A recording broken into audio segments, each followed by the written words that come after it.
Welcome to the GCN Racing News Show without any racing. This week we'll be looking back at what the pros have been doing with themselves over the last week. Also, as we were supposed to have Milan and Remo on Saturday, we'll be taking a look at just how hard it is to win all 5 of cycling's monuments.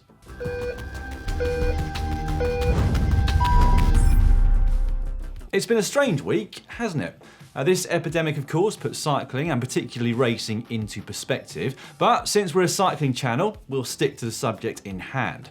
Races have continued to be cancelled or postponed, so the UCI has announced it will extend the season until November the 1st, and that the Grand Tours and Monuments will get priority when, or if, the season resumes. But nobody knows exactly when that will happen. Will it be before the Tour de France in July? That seems increasingly doubtful. Will there be a season at all? Who knows, basically. What that means is that for the first time ever, pro cyclists are training without knowing what they're training for. And that is a weird one. A concrete goal is what keeps athletes motivated and what allows them to hurt themselves when they are training. Without that specific goal, it's going to take extreme mental strength to be able to keep pushing yourself that hard. Step forward, Team Jumbo-Visma's Robert Gesink, who yesterday clocked over 250 kilometres in a single indoor session. Now, admittedly, he has one of those Tax Magnum treadmill style trainers, which I'm sure helps the time pass a little bit quicker. But still, according to Strava, he averaged 35 kilometers per hour for that distance, over 7 hours on Zwift. So this week's poll is about indoor training. What's the longest session you could do on an indoor trainer? Let us know in the poll that's over on the GCN app. You can find a link to that on your screen right now. Not even Gesink could get close to Team Astana's Laurens de Vries though, who wins this week's GCN Insane Rider of the Week award. On Friday, he hopped on his indoor trainer and cracked out 367 kilometres at an average speed of 32 kilometres per hour, so over 11 hours in the saddle. Let's hope he was comfortably numb. Incredibly, he did all of those kilometres on the same 3-kilometre flat circuit on Zwift. The name of the ride? #Oliver Naesen Challenge. Reason being that he was trying to outdo the former Belgian champion.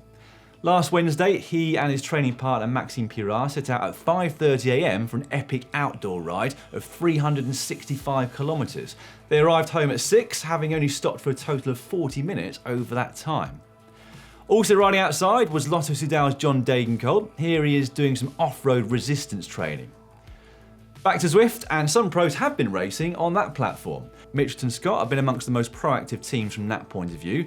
They were quick to announce that they would pull the team from competition before they were required to do so, and then almost equally quick to get their riders racing on Zwift, and inviting members of the public to join them.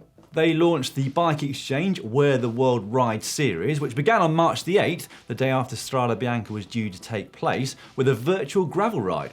Other users were able to ride with, or try to hang on to, the likes of Annemiek van Vleuten and Adam Yates. They've also launched a pro workout series where their team coaches set a series of professional level training sessions for you to join in with, which is a really great initiative. It has also meant that their rider Jack Haig has finally found a use for his ironing board. Now, the only problem with indoor training is that it doesn't help you work on your bike handling skills. Unless you're Mackenzie Gayhart. Check this video out from USA Cycling. Brilliant stuff. Meanwhile, for Willie Smith of Burgos BH, all this indoor training seems to be getting a bit too much. It's not all about on-the-bike training though. Leah Kirkman of Team Sunweb has been posting up her daily 1-minute core workouts to Twitter and Instagram. Her former teammate Lucinda Brandt, who now rides for Trek Segafredo, has found an interesting use for a beer bottle. Here she is doing a workout with a large bottle of Quaremont, which she was given on the podium of a race. Not what I would have used that bottle for, but still. One of the most amazing stories from last week though was that of Bigla Katusha rider Elise Chabet. She had been readying herself for Strada Bianca a fortnight ago, but she has now swapped her bike for a doctor's coat and joined those on the front lines of the coronavirus response. The 26-year-old Swiss rider recently qualified as a doctor and has jumped straight into action at Geneva University Hospital. Chabet was contacted by phone on Monday, the hospital desperate to bring as many support staff in as possible. So she dropped everything she was doing, even training, and headed straight to help. A huge round of applause for Elise, please everybody. That is absolutely brilliant stuff. Now, we couldn't have a roundup of what pros are currently doing without mentioning Thomas de Gent. First up, here are his kids doing a Ronde van Huis, or a tour of the house.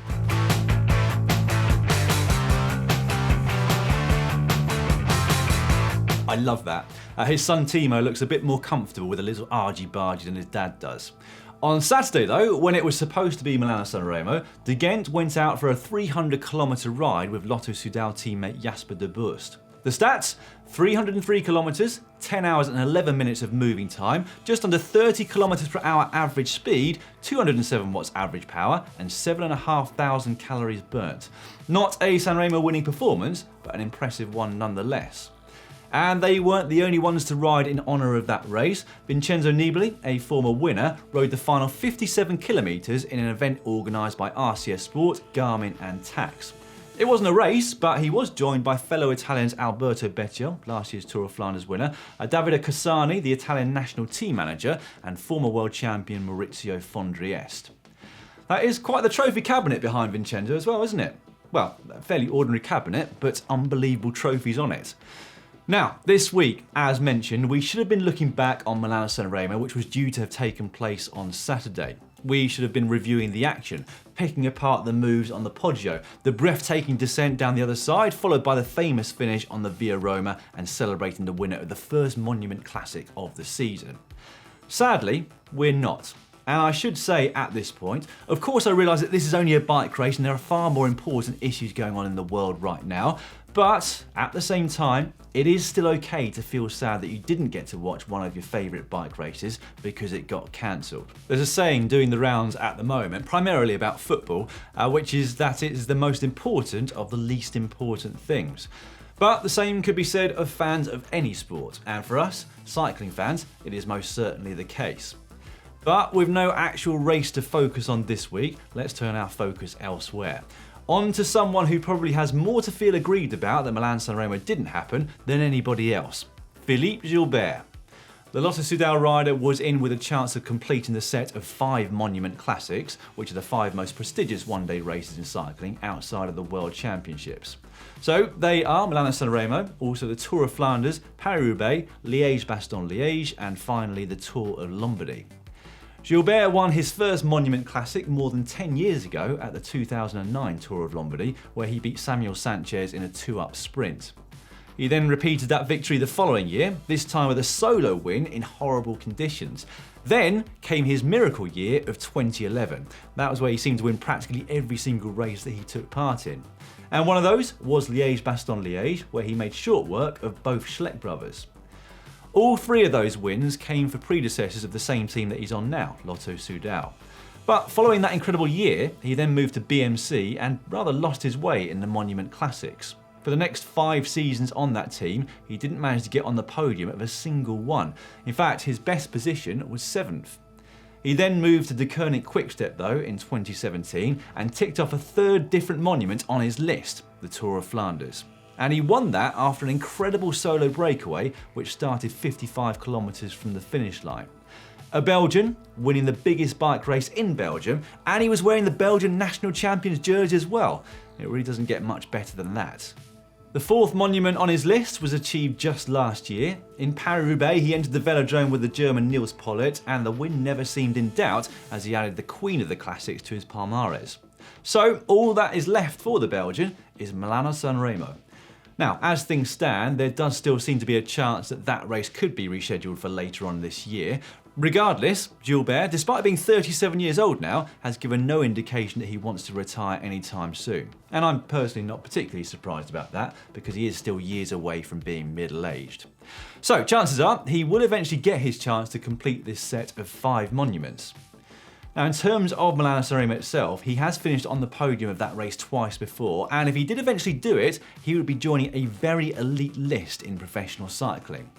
There are 3 other riders who've managed that feat, 3 of the greatest classic riders in cycling history, they being Rick van Looy, Roger de Vlaeminck, and of course, Eddy Merckx.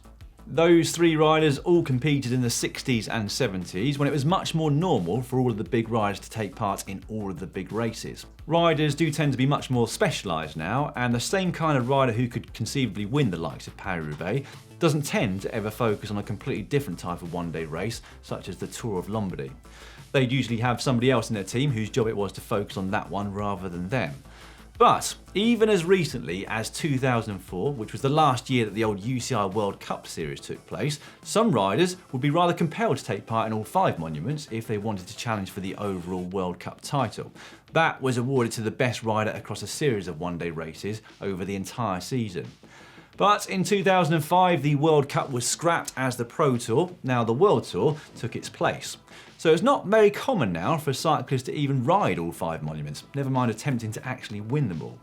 In fact, in 2019, only one rider in the entire peloton took part in all 5 monument classics, and that rider was Philippe Gilbert. Only 7 other riders even took part in 4 of them, in fact, which goes to show just how specialised these races have become. Gilbert is the first rider, in fact, to win 4 of the Monument Classics since Sean Kelly managed it back in 1986. And even winning 3 of them is becoming increasingly rare. Fabien Cancellara did it, winning Milan and Remo, the Tour of Flanders and Paris-Roubaix. And before him, it was Paolo Bettini, back in the days of the old UCI World Cup. So it's some achievement already for Gilbert to have tasted victory in 4 of them. To win the 5th and complete the set would really be quite something. The other 3 riders who've done it were all still in their 20s when they won their 5th monument. Gilbert would be at least 38 if he was to do it now, so he's running out of time.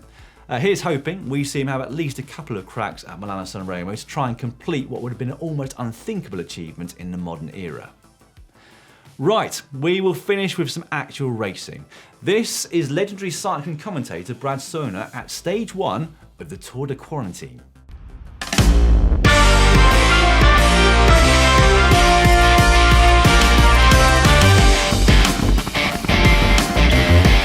Welcome back to the 2020 Tour de Quarantine with live images out on course of our 2 leaders inside their final kilometer of racing as Guy in the orange and Lady on the e-bike have found themselves with about a 45-second lead over the chasers behind them. That means that they will stay away today, and this race will be decided on the final climb of the day. And a decisive final climb it is, the Alpe d'Huez, a beyond category climb with an average gradient of 2%. This is where races are won and lost, and already the attack starting on the base of the climb here as the Lady on the e-bike surges out of the saddle here. Guy in orange trying to respond, but he's having trouble closing the gap. He just cannot get the wheel. This looks very good for Lady on the e-bike as she goes in the final 100 meters. She's going to do it. Lady on the e-bike wins stage 1 of the 2020 Tour de Quarantine.